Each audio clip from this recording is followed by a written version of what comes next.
This is mentioned in the Quran. Allah Azza wa Jal says, فَأَقِمْ وَجْهَكَ لِلدِّينِ حَنِيفًا فِطْرَةَ اللَّهِ الَّتِي فَطَرَ النَّاسَ عَلَيْهَا. So direct your face, that is yourself, towards the religion, inclining to truth, adhere to fitrah of Allah upon which He has created all people. No change should there be in the creation of Allah. That is the correct religion, but most of the people do not know. What is fitrah? In Arabic, fitrah can refer to nature. How Allah created things in their natural form.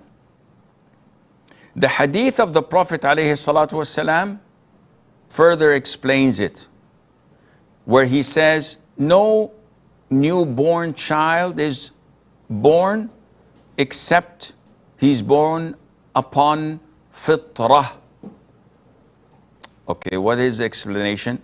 The Prophet goes on to say, ﷺ, and his parents make him a Christian, a Jew, or a fire worshipper. In this case, we can understand that fitrah relates to Islam. And to be more specific, to monotheism.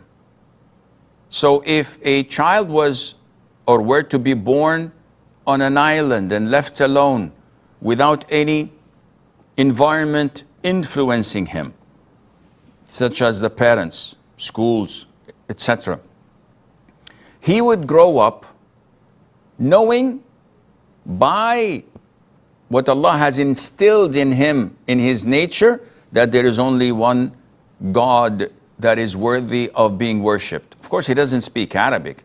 He doesn't know how to pray or to fast. He doesn't know the rules of Sharia.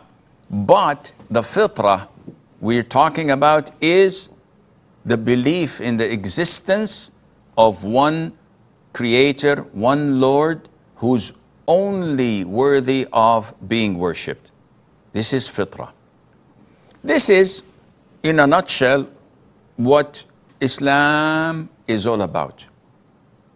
Acknowledging the existence of Allah, acknowledging that there is no God worthy of being worshipped but Allah, and to worship Allah according to what He has prescribed for us. This fact that Islam is the religion of fitrah is what drives a lot of the people to accept and revert back to Islam. As soon as they hear one single word, as soon as Islam is introduced to them, they immediately feel that they know what this is. It feels like coming back home, going back to your bases. So they accept Islam. And as Muslims, every single day we read in the Fatiha, in our prayers, asking Allah to guide us to the straight path.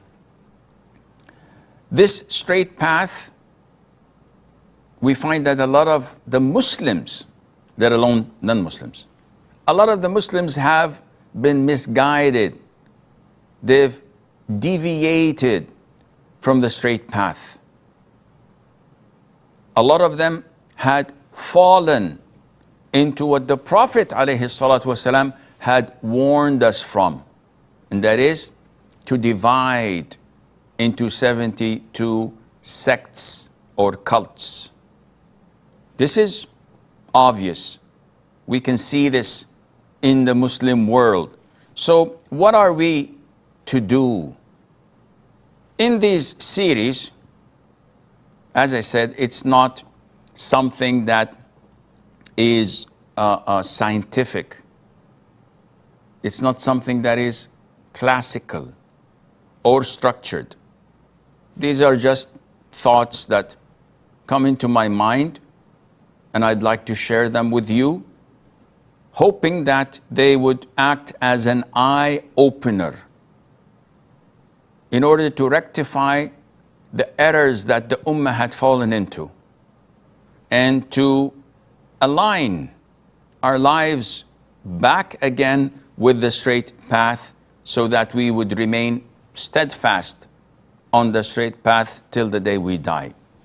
So how are we going to do this? I don't know.